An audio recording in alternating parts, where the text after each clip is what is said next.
nguvu inayotumika inaendana na tukio lililopo. Tunapoambiwa kwamba tulitumia nguvu kubwa sana kwenye tukio lile, nguvu ndogo ilikuwa ni ipi? Ilikuwa tuwaangalie waandamanaji waliojiandaa kufanya mapinduzi mpaka wafanikiwe? Hapo patakuwa pana dola kweli? Dola haiko hivyo, na hayapo Tanzania peke yake. Tulishashuhudia kwa wenzetu, waandamanaji wengi wanaingia njiani, na wakiingia njiani, serikali ikiona huu uandamanaji unakwenda pasipo, wanaweka nguvu kubwa. Wanaweka nguvu kubwa. Yameshafanyika kwenye mataifa huko na tumeyaona. Sasa wanaporudi kutulaumu mlitumia nguvu kubwa, wao walitaka nini? Tujiulize, je, hao ndio wafadhili wa kile kilichofanyika? Walitaka tuangalie ile mobu mpaka ifanikiwe walichowapa fedha, walichowatuma? Hapana. Tuliapa kulinda nchi hii na mipaka yake, usalama wa raia na mali zao. Kwa hiyo katika kufanya hivyo, kama wanavyofanya wao, na sisi tutafanya vile vile kuilinda nchi. Haleluya, mtu wa Mungu. Bila shaka umesikia kauli ya rais ya kwamba sisi tutafanya vile vile kuilinda nchi hii. Kwa lugha nyingine, kile kilichofanyika tarehe 29 mwezi wa 10, basi ndicho kitu kitakachofanyika tena kwa hamu hii. Ndio kauli ya rais, namna alivyozungumza. Namna alivyozungumza. Sasa mimi niseme kwamba ina maana rais kama rais umekoswa njia ya kuweza kupata ufumbuzi wa hili swala. Inaonekana kwamba ni kutumia nguvu, kwa sababu kwa kuiga mataifa mengine. Kumbuka mataifa mengine hawa unawazungumzia ni watu ambao walikuwa na roho za kishetani, roho za paka. Huwa wanaiga mambo mazuri, hawaigi kwa mambo mabaya. Kwa sababu mwenzako amemwaga damu na wewe ukasema kwamba na mimi najifunza kumwaga damu. Hapana. Hapana. Ukiona pale mwenzako alipita kwa kumwaga damu, basi na wewe unasema kwamba hapa hivi, Mungu nisaidie hapa hivi ili niweze kuenenda vizuri. Sasa wewe kwa kuwa mataifa mengine huenda walishai kumwaga damu usipokuwa na hatia, na wewe unasema kwamba tunaona mataifa mengine yanafanya hivyo. Hapana. Hapana, mambo hayako hivyo. Kwa sababu hiyo ulishawahi kuona mataifa mengine yamemwaga damu, na wewe unasema na mimi damu nitaimwaga.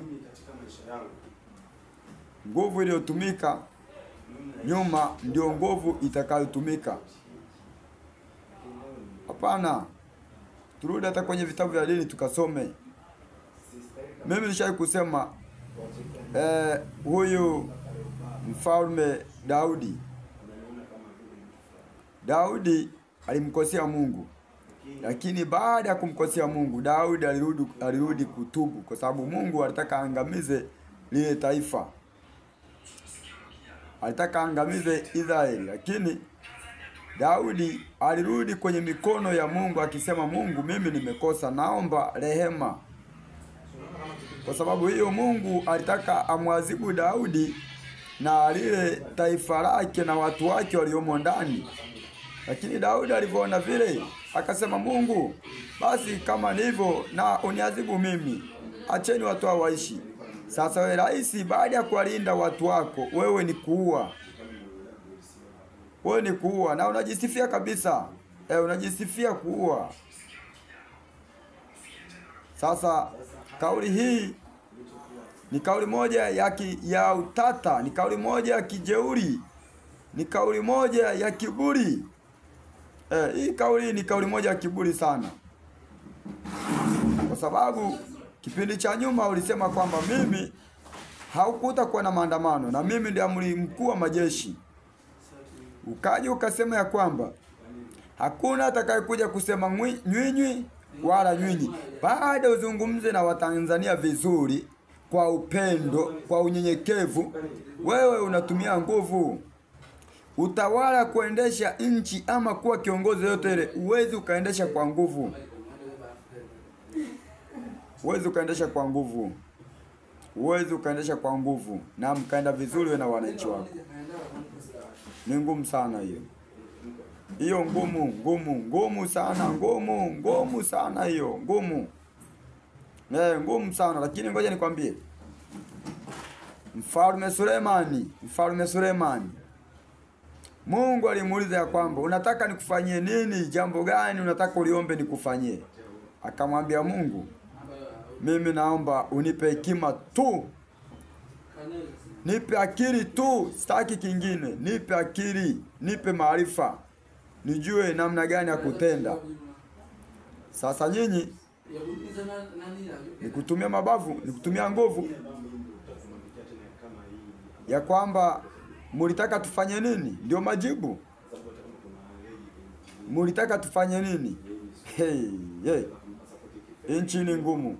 Mulitaka tufanye nini? Ndio majibu ya kuwajibu wa Tanzania. Kwamba mulitaka tufanye nini? Watu wana uchungu.